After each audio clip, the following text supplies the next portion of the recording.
কিংবা অন্য কোনোভাবে এই যে এইটুকুনি হয় শিকড়, নিজের ইচ্ছে মেয়ে কিচ্ছু করছে না। কথাটা শুনে আমার বুকের ভিতরটা কেমন করি। তাহলে আহানের এই বদলে যাওয়া তার নিজের নয়, কেউ তাকে বশ করছে। মনের এক কোণে একটা ক্ষীণ আলো জ্বলে উঠল। তবে কি তবে কি সব এখনো শেষ হয়নি? লোকটা আমাকে বলল কয়েকটা জিনিস আনতে, একটা কলা, কাঠের মাথাওয়ালা কয়েকটা ছোট পিন আর আহানার একটা প্রিন্ট করা ছবি। আমি ঠিক তাই করলাম। পরদিন অফিসে যাওয়ার পথে ব্যারাকপুরে নামলাম, জিনিসগুলো নিয়ে নিলাম। লোকটা সেই কলার উপর আহানার ছবিটা রাখলো, তারপর মন্ত্র পড়তে পড়তে একটা একটা করে পিন গেঁথে দিল কলার গায়ে।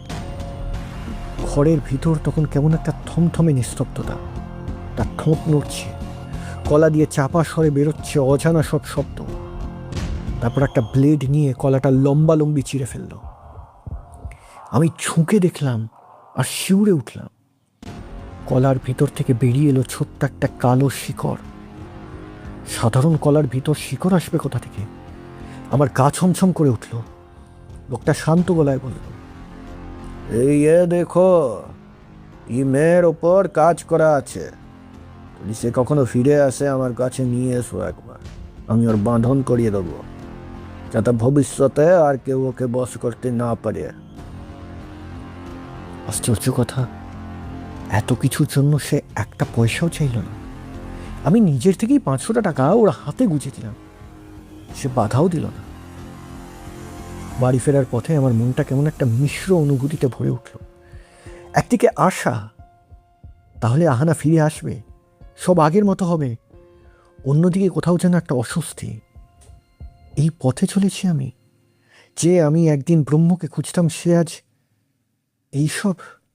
কিন্তু আশা বড় নিষ্ঠুর জিনিস, সে মানুষকে বাঁচিয়েও রাখে আবার মারেও। কয়েকদিন পর সত্যিই আহানার বার্তা এলো। আমার বুকটা ধক করে উঠল।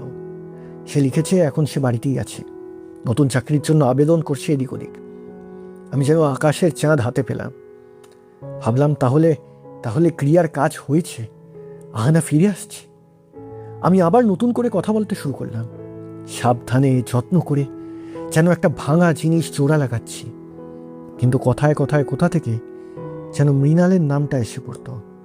আহানা বলতো, জানো, মৃণাল না খুব কেয়ারিং। কাল আমরা সিনেমা দেখতে গেছিলাম।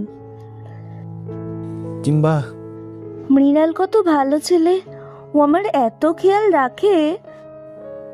প্রতিটা বাক্য আমার বুকে এসে নতুন করে বিদ্ধ। যে কত সুখ